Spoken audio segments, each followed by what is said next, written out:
आणि बुलेटिनची सुरुवात एका महत्त्वाच्या आणि मोठ्या बातमीने करूयात। उज्ज्वल निकम यांची राज्यसभेवर निवड करण्यात आल्याची माहिती समोर येते। उज्ज्वल निकम यांची राष्ट्रपतींकडून ही निवड करण्यात आलेली आहे। आताच्या घडीची ही महत्त्वाची आणि मोठी बातमी आहे। उज्ज्वल निकम यांची राज्यसभेवर आता निवड करण्यात आलेली आहे। उज्ज्वल निकम यांची राष्ट्रपतींकडून निवड करण्यात आल्याची माहिती मिळते। राष्ट्रपती कोट्यामधून निकम यांना आता खासदारकी मिळालेली आहे। त्यांचं नाव जाहीर करण्यात आलेलं आहे। उज्ज्वल निकम यांची राज्यसभेवर निवड करण्यात आली आहे। तर राष्ट्रपती कोट्यामधून राष्ट्रपती द्रौपदी मुर्मू यांनी या संदर्भातली निवड केलेली आहे। अधिकची माहिती जाणून घेऊयात। राहुल कुलकर्णी आपल्या सोबत आहेत। राहुल, एका अर्थाने त्यांची जर राजकीय काही महत्वाकांक्षा असेल तर ते पुनर्वसनच आहे। कारण त्यांनी लोकसभेची निवडणूक लढली, वर्षा काही मतांनी त्यांचा पराभव झाला। त्यानंतर 2 वेळेला खरं तर उज्ज्वल निकम यांचं कशा अर्थाने पुनर्वसन म्हणावं लागेल। त्यांची पुन्हा एकदा शासकीय अभिव्यक्ता म्हणून वेगवेगळ्या प्रकरणामध्ये होत असलेली सातत्यपूर्ण नियुक्ती, म्हणजे त्यांच्या कायदेविषयक ज्ञानाबद्दल कधीच कोणाला प्रश्न नव्हता।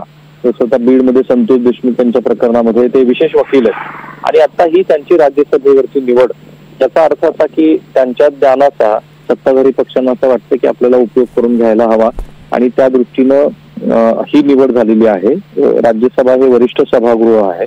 राष्ट्रपतीच्या कोट्यातनं म्हणजे विधान परिषदेला जसे 12 सदस्य आपल्याकडे वेगवेगळ्या क्षेत्रातले तज्ज्ञ म्हणून घेत असतो, तसंच वेगवेगळ्या क्षेत्रातले तज्ज्ञ म्हणून राज्यसभेवरती सुद्धा काही सदस्यांची नियुक्ती होत असते। त्या कोट्यातनं झालेली आहे, म्हणजे एक अभ्यासू तज्ज्ञ व्यक्ती अशा अर्थाने त्यांची ही निवड झाली।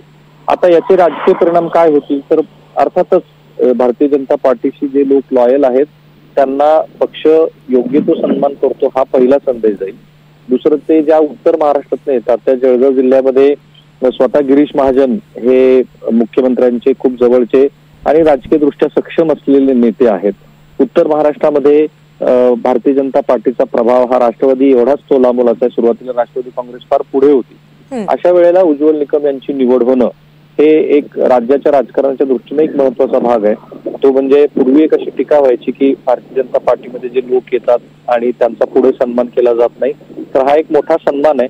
पण तो सन्मान केवळ राजकीय अर्थाने नसून उज्ज्वल निकम यांचे कायदेविषयक असलेले ज्ञान, त्यांचा प्रभाव या दृष्टीने बघायला हवं। धन्यवाद सविस्तर माहितीसाठी।